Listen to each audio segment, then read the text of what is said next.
Lorsque Donald Trump parle de la Russie comme une nation militaire puissante, il ne s'agit pas d'une simple formule destinée à impressionner. Cette déclaration s'inscrit dans un contexte international tendu, où chaque mot d'un président américain peut avoir un écho considérable.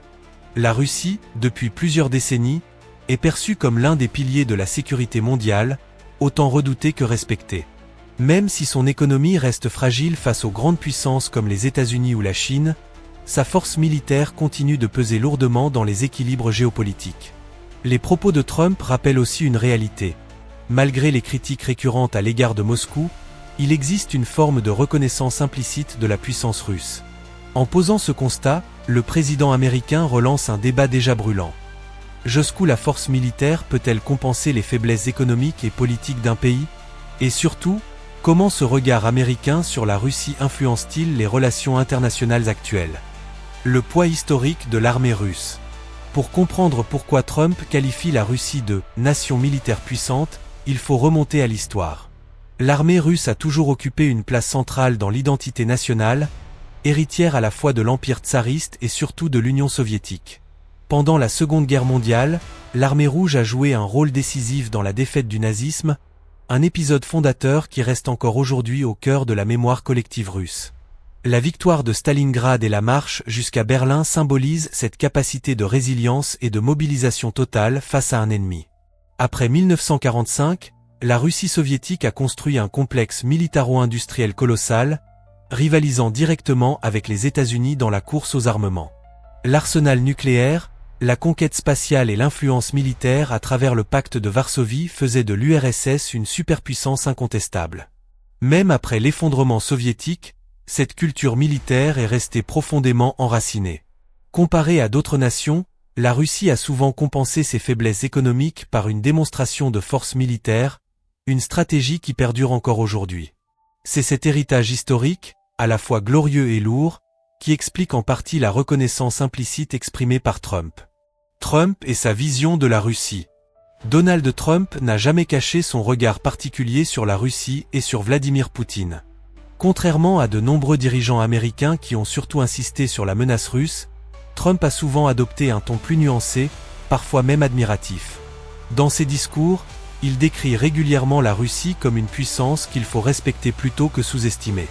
Cette posture a suscité de vives critiques aux États-Unis, certains l'accusant de complaisance envers le Kremlin. Pourtant, Trump justifie cette approche par une logique de réalisme. Selon lui, il est préférable de reconnaître la force militaire russe et de chercher un terrain d'entente, plutôt que de maintenir une confrontation permanente. Ses éloges sur la puissance de Moscou contrastent fortement avec ses critiques envers l'OTAN, qu'il juge trop coûteuse et inefficace. En réalité, Trump s'inscrit dans une vision transactionnelle des relations internationales. La Russie n'est pas seulement un adversaire, mais aussi un acteur incontournable avec lequel il faut négocier. Ce positionnement atypique a profondément marqué la perception internationale des relations américano-russes, renforçant à la fois les tensions avec ses opposants internes et les spéculations sur sa stratégie géopolitique. Les capacités militaires actuelles de la Russie. Si Trump insiste sur la puissance militaire de la Russie, c'est aussi parce que son armée demeure l'une des plus redoutées au monde. D'abord, ses forces conventionnelles comptent encore parmi les plus importantes en effectifs. L'armée de terre dispose de milliers de chars, de blindés et de systèmes d'artillerie lourdes capables de projeter une puissance considérable sur le champ de bataille.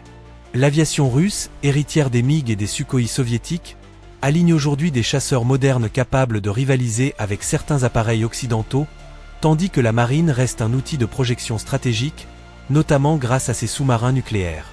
Mais la véritable force de la Russie réside dans son arsenal nucléaire, le plus vaste au monde en nombre d'ogives. Moscou met régulièrement en avant cette capacité comme une garantie ultime de sa sécurité et comme un levier d'influence internationale. À cela s'ajoute une course à l'innovation, missiles hypersoniques capables d'échapper aux systèmes antimissiles, développement d'armes cybernétiques et guerre électronique sophistiquée. Ces nouvelles technologies visent à maintenir une avance stratégique face aux États-Unis et à l'OTAN. Cependant, ces capacités ne sont pas seulement défensives.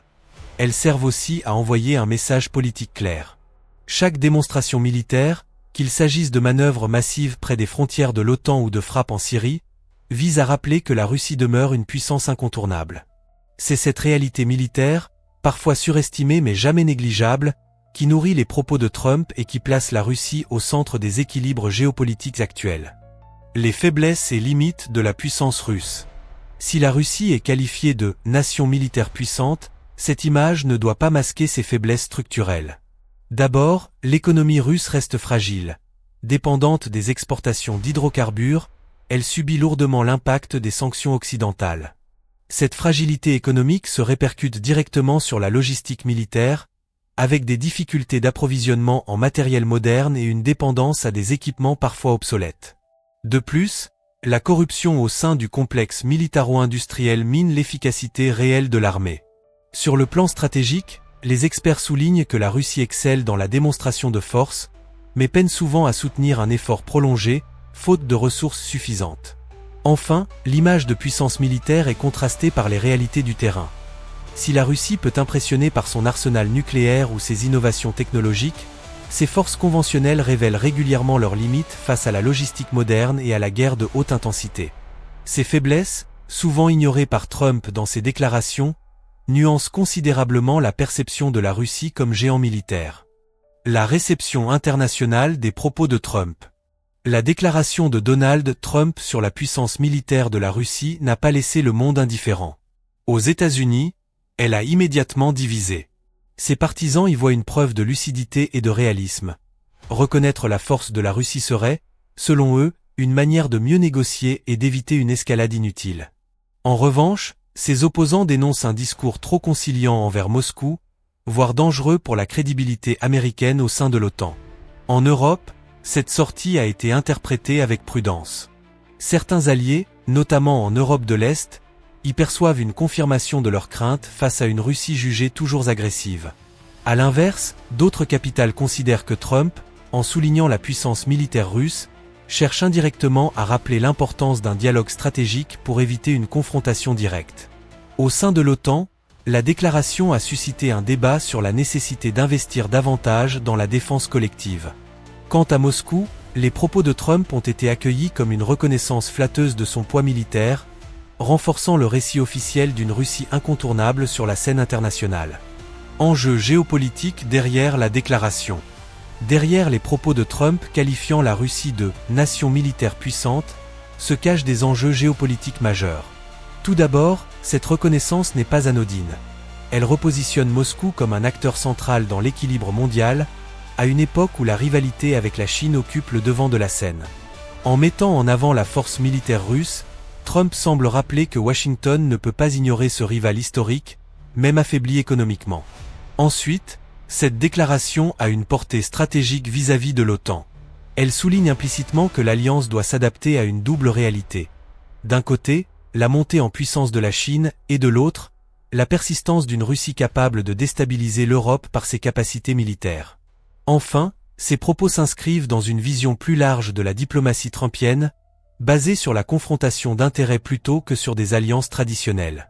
Reconnaître la Russie comme une puissance militaire, c'est aussi légitimer l'idée qu'elle doit être un interlocuteur direct dans les négociations sur la sécurité mondiale, qu'il s'agisse du contrôle des armements, des conflits régionaux ou des équilibres énergétiques. En somme, loin d'être un simple constat, cette phrase de Trump ouvre la porte à une réflexion sur la redistribution des cartes géopolitiques et sur la manière dont les grandes puissances devront composer avec Moscou dans les années à venir. Question au public. En décrivant la Russie comme une nation militaire puissante, Donald Trump met en lumière une réalité que même ses adversaires ne peuvent totalement nier. Moscou reste, malgré ses faiblesses économiques et politiques, un acteur militaire de premier plan, capable d'influencer l'équilibre mondial. Cette reconnaissance, qu'elle soit stratégique ou diplomatique, interroge.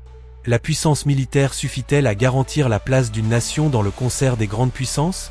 Ou bien faut-il y ajouter une solidité économique, une influence culturelle et un poids politique durable?